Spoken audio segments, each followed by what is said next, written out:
le président de l'UDPS et son parti ont toujours insisté aussi bien sur le respect des délais constitutionnels que sur la médiation de la communauté internationale.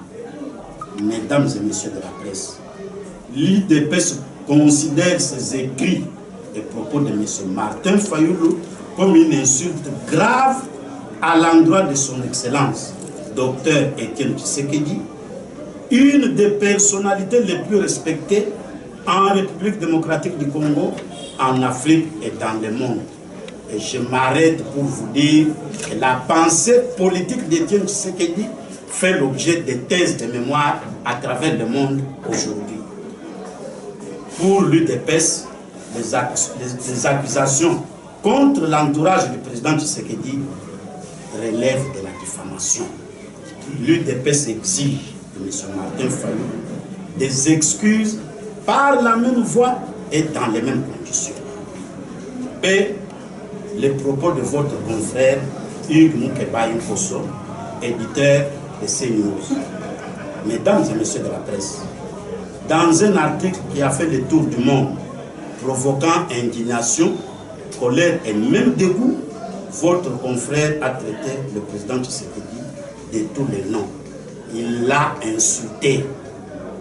Votre confrère a aussi abondamment écrit sur la présence à Kinshasa des émissaires du président Tshisekedi venus au dialogue.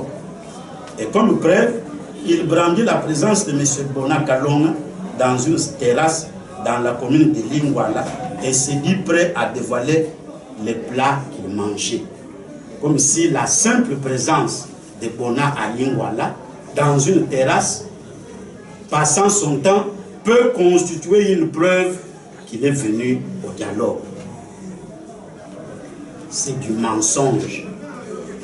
Dans un passé récent, votre confrère avait jeté de l'opprobre sur son éminence, Laurent Cardinal Mosengo, une personnalité très respectée à travers le monde. C'était pour un problème qui l'opposait à M. Kaniki, frère du cardinal, et pourtant l'infraction est individuelle. Nous espérons qu'un jour, les vraies raisons des attaques contre le cardinal seront dévoilées. Ceux qui lisent votre confrère savent qu'il a toujours été du côté de ceux qui diabolisent le président Tshisekedi ou tentent de déstabiliser l'UDPS. Mais cette fois, il a franchi les Rubicons et nous disons trop, c'est trop. Et curieusement, face à ces insultes, toutes les organisations qui luttent pour la défense des intérêts des journalistes, UNPC, GIE, OMEC, Reporters sans frontières, gardent silence. L'UDPS qui a toujours lutté pour le respect des droits des journalistes attend une réaction de la part des organisations de défense des droits des journalistes, car il faut mettre fin aux dérives de ces gens. Les journalistes ont des droits que l'UDPS a toujours respectés, mais ils ont aussi des devoirs. Mesdames et messieurs de la presse, c'est faire preuve de malhonnêteté intellectuelle que de déclarer que le combat de Tshisekedi n'a été qu'un échec. Étienne Tshisekedi a consacré les meilleurs moments de son passage sur cette terre des hommes à lutter pour la démocratie, la liberté sous toutes ses formes, les droits humains et la bonne gouvernance. Le pluralisme politique et syndical, la liberté d'expression et la liberté de la presse, la liberté vestimentaire, l'état des droits sont à mettre à l'actif du combat de M. Tshisekedi. C'est à ce titre et avec raison que même ses pires ennemis reconnaissent qu'il est le père de la démocratie. Étienne Tshisekedi est un meurtrier parce que tout au long de son combat, beaucoup de Congolais sont morts en souffrance et mort. C'est possible, mais alors que votre confrère rende notre Seigneur Jésus-Christ responsable de la persécution des apôtres et disciples qu'il avait suivis. Qu'il traite aussi de meurtriers Gandhi, Martin Luther King et Mandela. Qu'il aille plus loin et traite de meurtriers les organisateurs de marche du 16 février 1992. Et pourquoi c'est les organisateurs des événements de janvier 2015 et bien d'autres. Tshisekedi veut faire de son fils Tshilombo Félix Premier ministre à l'occasion du dialogue. C'est cette histoire qui est à la base de l'éclatement de forces politiques et sociales, parce qu'un des membres qui tient à occuper ce poste et qui, pour se faire, multiplie des démarches au pays comme à l'extérieur, voit en lui de peste un obstacle. Et vite, certains de vos confrères sont mis à contribution. Puisque son projet n'a aucune chance d'aboutir, il faut dire non au dialogue et diaboliser le président Tshisekedi et sa famille biologique. L'éclatement des forces politiques et sociales est aussi justifié par la déception d'un de ses membres qui déclarait dans l'une de ces réunions que dans son testament, parce qu'il attendait la mort de Tshisekedi, et que Tshisekedi l'avait désigné lui comme dauphin et donc candidat à la présidentielle de 2016 sous les couleurs de l'UDPS, lui qui n'est pas de l'UDPS. Constatant que Tshisekedi est en parfaite santé, il s'est effondré, a choisi de les diaboliser et de dire aussi non au dialogue. Les dialogues, mesdames et messieurs, qu'il pleuve ou qu'il neige, le dialogue se tiendra parce qu'il va de l'intérêt supérieur de la nation. Et croyez-nous, ceux qui font semblant de s'y opposer, ils prendront part. Et l'UDPS réitère son ultimatum et demande que ce dialogue soit convoqué avant fin novembre 2015. L'UDPS insiste sur la médiation de la communauté internationale. Le mot de la fin, mesdames et messieurs de la presse, ceux qui ont initié le dialogue ainsi que ceux qui les soutiennent ne sont pas des irresponsables. Ils ne roulent ni pour le glissement et encore moins pour un quelconque troisième mandat.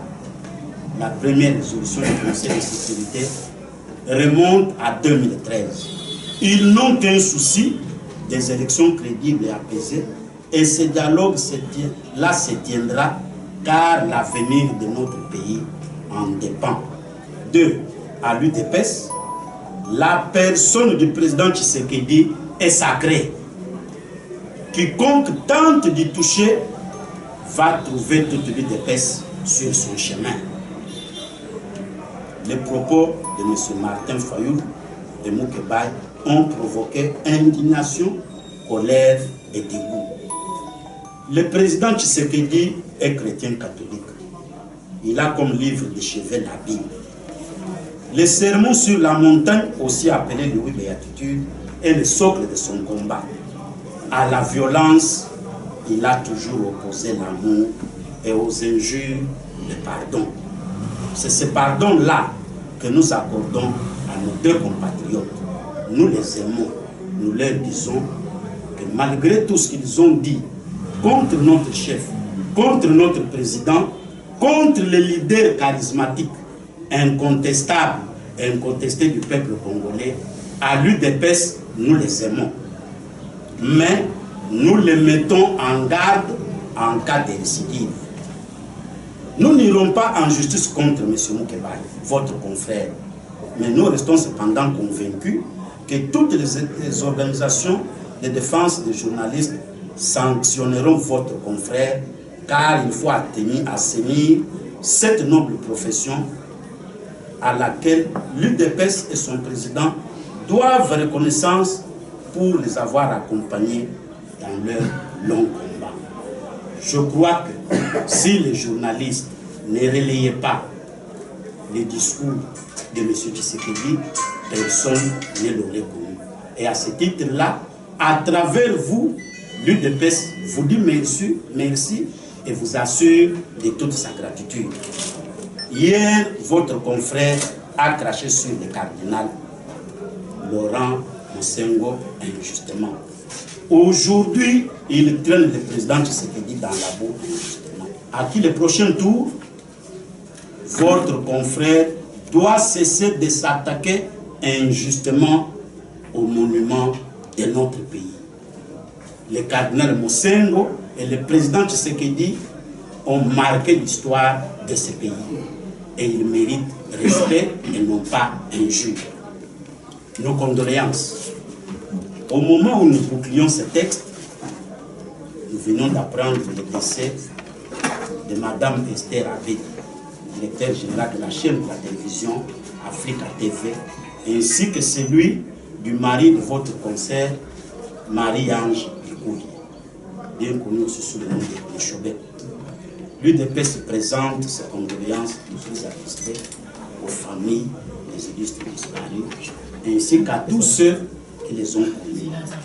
Pour honorer leur mémoire, la mémoire des illustres disparus, nous vous prions d'observer une minute de silence.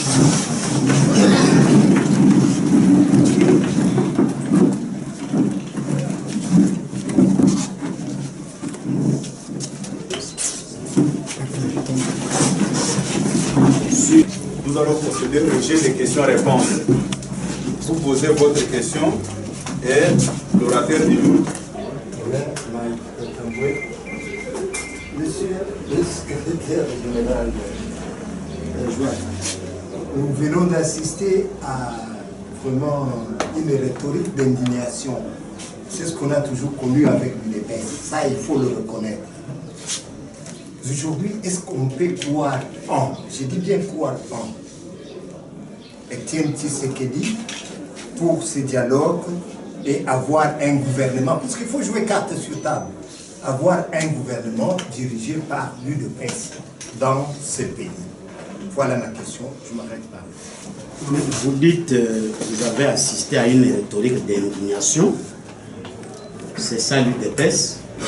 Si votre confrère Moukeba Ngosso n'avait pas insulté notre président, nous n'aurions parlé ni d'indignation, ni de colère, ni de dégoût. J'ai dit cela à Mike Katangwe, que j'ai connu dans la profession depuis des dizaines d'années. J'ai dit indignation, colère et dégoût, parce qu'une des personnalités les plus respectées au monde est traînée dans la boue dans son propre pays. Son seul tort, demander la tenue du dialogue. Mais qu'on traîne aussi dans la boue les signataires de l'accord cadre d'Addis Abeba, tous les membres du Conseil de sécurité, toutes ces personnalités qui demandent que le dialogue soit tenu. Pourquoi ne s'en prendre qu'à Etienne Tshisekedi? Voilà pourquoi j'ai dit il y a de la haine. Croyez-vous en Etienne Tshisekedi? Tous les Congolais croient en Etienne Tshisekedi. Je vais vous raconter ce que m'a dit un ami qui était aux affaires. Il me dit ceci, c'est surprenant. Nous allons en mission dans le fin fond du pays. Vous atterrissez. Vous tenez votre discours en tant que membre du gouvernement. Tout le monde vous écoute. À la fin, c'est peut-être une vieille maman là-bas qui vous pose la question de savoir dans tout cela qu'en pense Tshisekedi. Dans le bureau de vote, on déchirait leurs cartes et leurs bulletins. Ils sont sortis en disant quoi? Yé mutabanda ki na makamboyo. Luku la zalité, c'est que les Kamba Malonga Penza est zalité. Oui, je crois en Etienne Tshisekedi. Vous n'avez qu'à voir les palais diplomatiques là où il est en Belgique. Vraiment, si ce monsieur était fini, comme l'a dit votre confrère, il y aurait eu ce palais diplomatique là. On l'aurait encore écouté? Non. Un gouvernement dirigé par l'UDPS, ce n'est pas ça la préoccupation du président Tshisekedi, et donc pas la préoccupation de l'UDPS. Nous irons au dialogue pour soutenir notre cahier de charges. Un point, un trait.